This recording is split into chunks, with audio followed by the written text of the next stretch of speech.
Hello and welcome to Will GM for Food.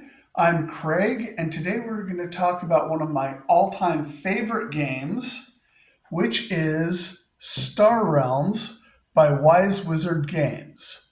Now, I love this game so much that I own pretty much the entire collection.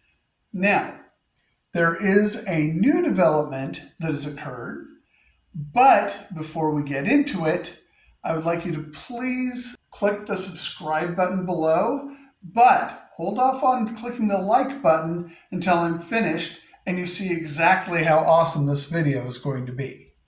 Let's get into it.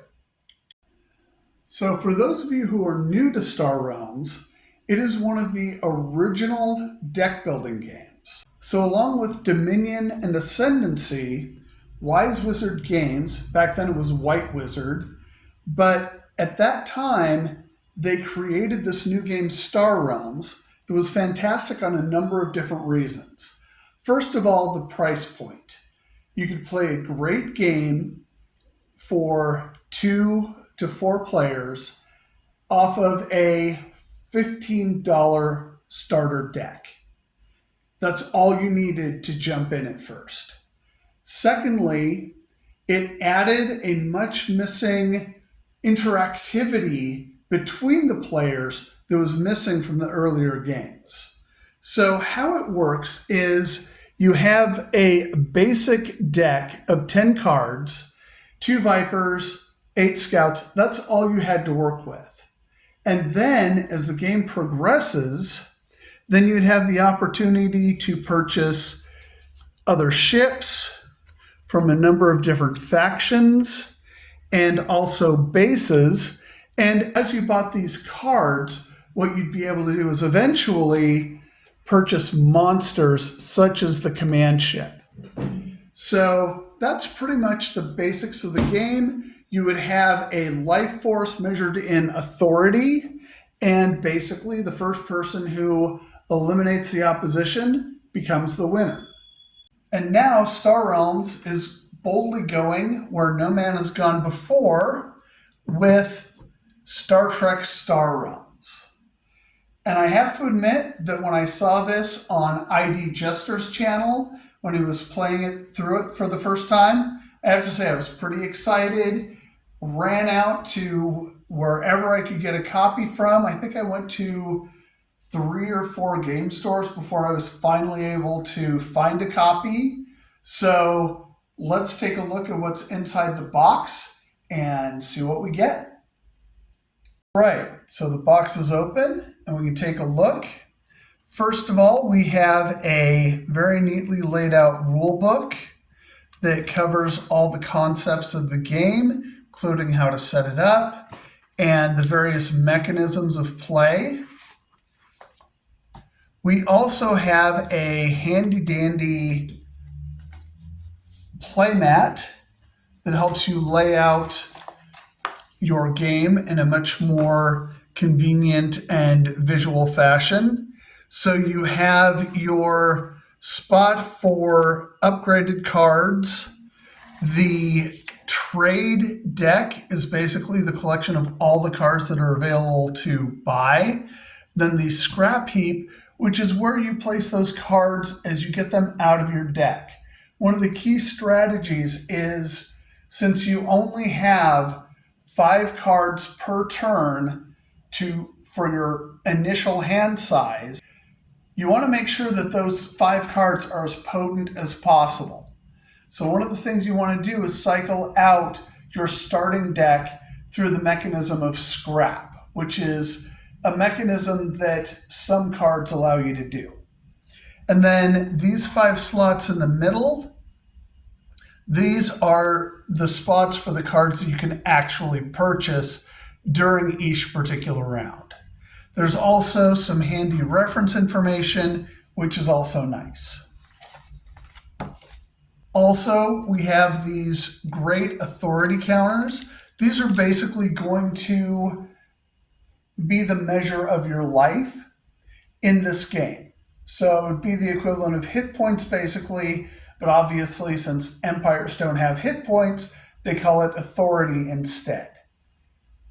I much prefer the counters over the old tracker cards that came in the original Star Realm set. So I'm happy with these. Of course, I've also purchased some actual authority counters through the last Kickstarter for Star Realms Rise of Empire. But again, until those get here, I'll be happy to use these. Okay, now let's look at the cards. Let's start with the non-aligned cards. Those are the cards that don't belong to a faction and either begin play as a player's deck or they will end up being purchased separately. So, the scout ship, the Rigelian Scout, corresponds exactly with the original Star Realm Scout. The Maquis Raider, that corresponds directly with the Star Realms Viper. And then finally, you have the Decora class, which corresponds to the old Explorer. And you can tell it's science fiction because there's an apostrophe between two consonants in the name, right? So that's a Ferengi Marauder. These can be purchased at any time so that if you only have 2 trade available, you can always pick up a Decora class, which is better in a lot of ways than your original cards. So let's talk about the faction cards. First of all, we'll start with the good guys, everybody's favorites, the Federation.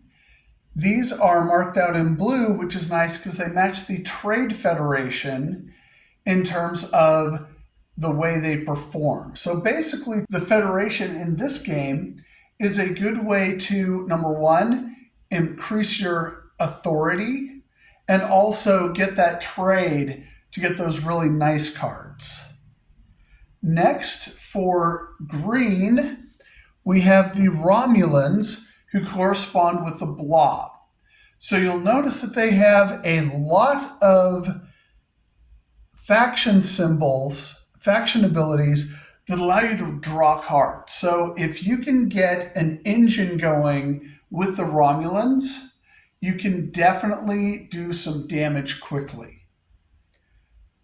Next, we have the Klingons, who correspond with the Machine Cult.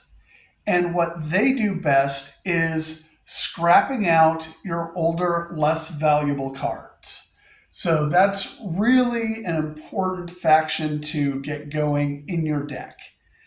And then finally, now this is the only place where the colors really don't match because the Empire in Star Realms is yellow, but here we have the Dominion in purple, and they do 2 things.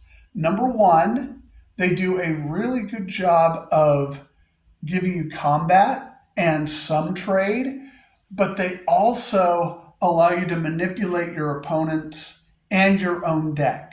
So if you want to speed up your play and either draw cards or snipe your opponent and have him or her discard cards, then that is a very, very useful faction to have. Now, time to start talking a little bit about how this compares with Star Realms. The cards are essentially identical between the sets. The major difference is going to be in the art, but I double checked against my original copy, and the mix and type of cards is basically 100% identical. So you can see, comparing the Imperial Fighter to the Jem'Hadar attack ship, the stats are completely the same. And that is perpetuated throughout the entire set. So it doesn't break any new ground, but at the same time, it will play just as well as Star Realms because basically it's an identical set. Now, I did mention that I was very excited about this game, but I did have a couple of disappointments, one major and one minor.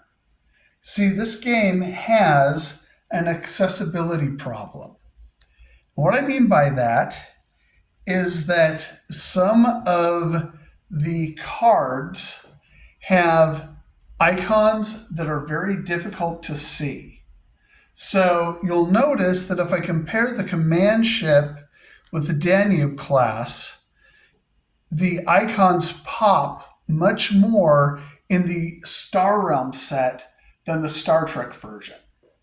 And as an older gamer who wears glasses, this is an issue for me in play. The other issue that I have, especially with the scrap icon, which is the traditional trash can icon, is the really low contrast that they provided for that particular icon. It's not a deal breaker, but I think that it does need to be improved. Especially when you want to reach as large an audience as possible, I would have really liked to have seen a lot more contrast on that. There's a little bit of an issue with the muddiness or maybe blurriness of some of the card art and the angles, but I'm going to forgive them for that because a lot of these cards have art that is a screen capture from a TV show that was produced in the early 90s. So with the technology changes and everything like that, I really can't fault them for that. I know some people online have complained, but I'm not going to dogpile them for that. I understand the situation. All right? It might be that in future projects, they might want to do fresh renders. But again, that might be a budgetary issue, not to mention the fact that they're working with a licensed IP. So I'm not going to raise any real problems with that. So one of the things they got right was in the selection of the ships and locations that they used. So for instance, you do have places like Station K7, where Tribbles like to hang out. You've got the iconic Klingon D7 battlecruiser, which is one of my all-time favorite science fiction ships of all time. And you also have things like the USS Reliant. Whoops, that is another example of low contrast. So let me rearrange things a little bit. So they did a really good job in their selection of material. But there is one thing that is definitely missing from this game. Actually, two things. But it's a missed opportunity, not a deal breaker. So, the ships and the locations are great, but Star Trek, even though it has spaceships and it has far off exotic planets to explore, the heart of Star Trek has always been the people. And that is what's missing from this game, which is a little bit of a disappointment, especially since Star Realms already has great mechanics to add people with their hero type cards. Another thing that would have been nice to have seen is sort of that mission-oriented narrative that you get from a Star Trek TV show or movie. And that could have been handled by using missions and scenarios, which, let's face it, in Star Realms don't grab your attention as much there because you're not as invested in the storylines and the people, whereas in Star Trek, they would be perfect. And then, of course, there's also the concept of the solo opponents. This is a place where Star Trek Star Realms could have really shown, right? Because you have all those great opponents like Khan Noonien Singh or the Doomsday Device. Those would be perfect as solo opponents. So what I'm going to say is that given the issues with accessibility in the cards, they do need a workup, especially in terms of contrast and more visually identifiable icons. This game really needs a deluxe edition. And what they have to have in it is definitely the heroes. We need Captain Kirk. We need Captain Picard. We need Spock. We need Data. We need Beverly Crusher. All of Captain Sisko. All of the great characters that we came to know and love. And then on top of that, it really needs the solo opponents to really give you that feel of Star Trek. I am going to say that because it's based on Star Realms, it is still a strong B because the game itself, the underlying game, is fantastic. So I'm going to leave it at that. I really want to encourage UVS Games to take a crack at a deluxe edition. Don't give up, guys, please. And finally, if I have earned it, please leave a like on this video and hit the subscribe button, please. And have a great day or night wherever you are, and I'll talk to you later.